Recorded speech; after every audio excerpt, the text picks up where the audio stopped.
Hi guys, it's Mrs. Todd. Are you ready for an easy lesson after yesterday's semi-challenging one? Well, here it is. Today is square and cube roots, one of the favorite lessons of 8th graders because it's so easy. All right, a perfect square. Well, what is a perfect square? Doesn't it make sense that, well, mine's not very perfect, is it? What would I have to do to make it perfect? I would have to make all these side lengths the same length.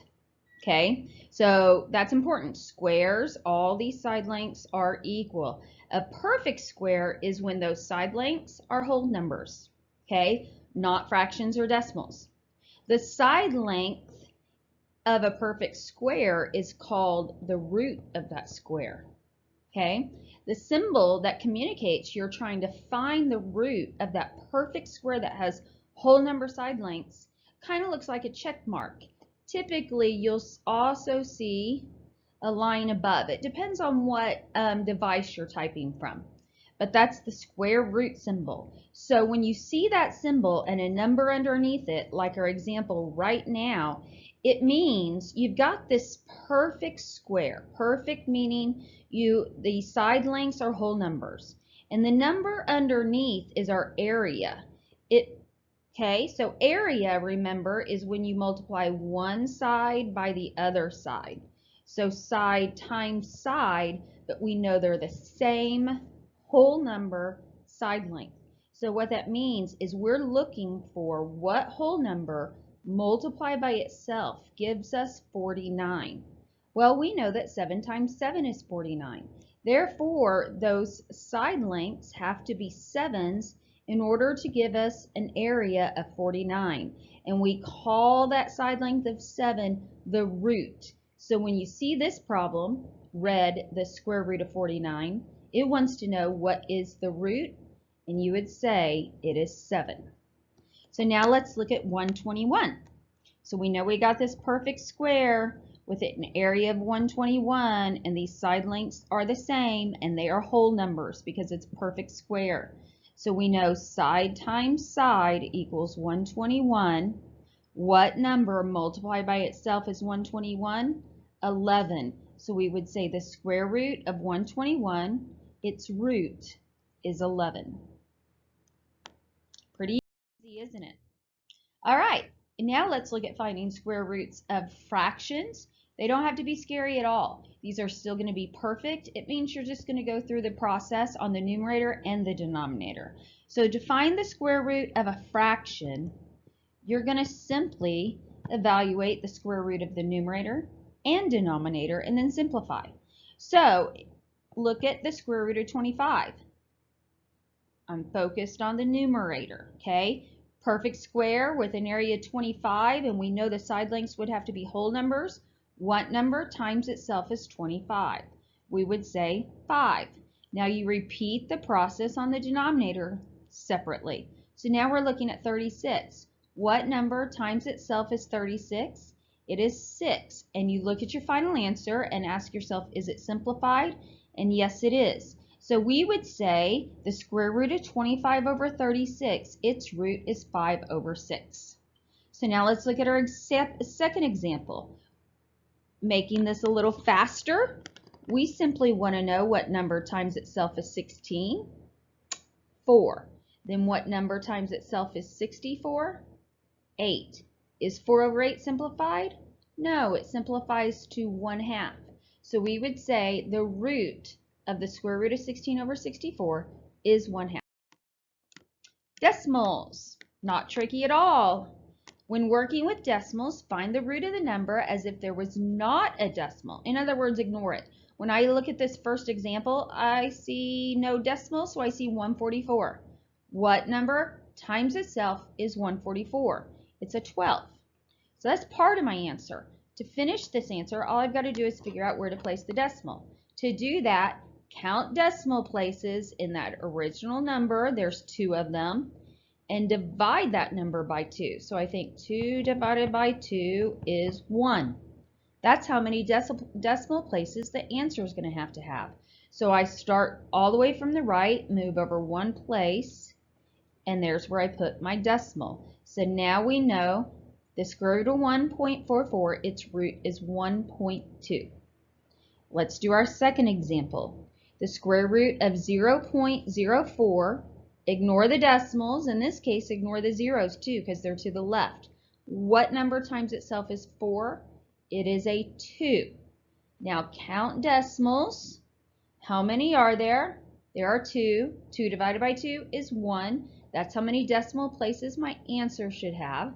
So now I'm going to fill in with that 0 for a placeholder. I would say the root of 0.04 is 0.2. Let's look really fast at something though. Could I do the square root of 0.144? Okay, we know we could think 12 times 12 is 144, but then we get into a problem. The problem's the second step with counting. We would count 3 decimal places. When we do 3 divided by 2, that is 1.5. Can you have 1.5 decimal places? No, you cannot. So therefore, it turns out actually not to be a perfect square. We can't get a nice terminating decimal answer, okay? At the end of this unit, we'll look at those and we'll realize those are called irrational, okay? But don't worry about that right now. Now let's look at some cube roots. It's going to be a similar concept. We're looking at perfect cubes. You know what a cube looks like a dice, okay? A perfect cube is a cube with whole number side lengths again. To find the cube root of a perfect cube, find the number that is multiplied together 3 times to equal the perfect cube. Because here's what's happening. I'm going to do my best to draw a quick cube. We've got this cube. So now we're not looking at the area. 64 is not the area of that cube. 64 is the volume of that cube. Okay? And so to find volume, it's side times side times side. We know they're all the same because that's the properties of a cube. And we know they have to be whole numbers. So we're looking for what number times itself 3 times ends up being 64. Well, let's use some reasoning. 64 is even, so we know this has to be an even answer. Okay, so let's look at going through 10 because we won't get higher than 10 times 10 times 10. I know my answer could be 2, 4, 6, 8, or 10. But now let's use some reasoning. Okay, there's a few of these that are easy to find. 2 is easy. 2 times 2 times 2 is 8. I didn't write this one down, so I'm going to leave it in black because it's odd, but 5 is easy. 5 times 5 is 25. Times 5 is 125. Okay? Now 10 is easy. 10 times 10 times 10 is 1,000. This helps me to figure this out because when I look at my 64, 64 is bigger than 8, but it's smaller than 125. It falls right here in the middle. Okay, so that means my answer has to be in between 2 and 5. And again, 64 is even. So it has to be an even number in between 2 and 5. And what is the only even number in between 2 and 5? 4. The answer has to be 4. And I can prove it to you. 4 times 4 is 16. When I do 16 times 4, 6 times 4 is 24. Carry the 2. 4 times 1 is 4 plus 2.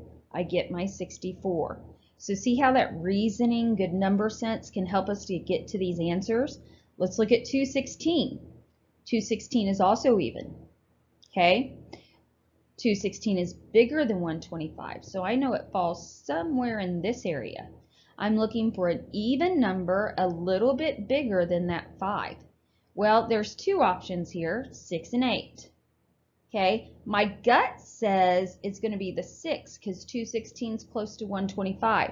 So I'm going to test it first. I'm going to go 6 times 6 is 36.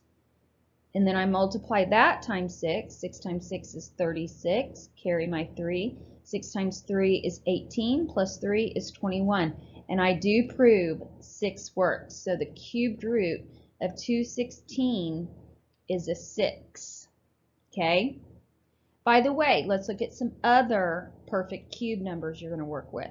You're going to work with 27. Well, it's odd, so now we know it's going to be an odd answer, and it falls between that 8 and 125. So you're going to know it's an odd number that falls between 2 and 5. There's only one option. Okay? Another one, 343. Again, odd, so its answer is odd. Use your reasoning. You know it falls between 125 and 1000, and it's an odd number. You should be able to figure that one out. And finally, you will look at 516, I believe it is. No. Well, let me figure that one out. My memory's not serving me. That's going to be 8. 8 times 8 is 64. And 64 times 8, yep, I'm wrong, because 8 times 4 ends in a 2. And then 512, I was close, 512. And your last one will be 729. It's odd. Its answer has to be odd, so think about that. All right, let's go ahead and finish up our got it problems.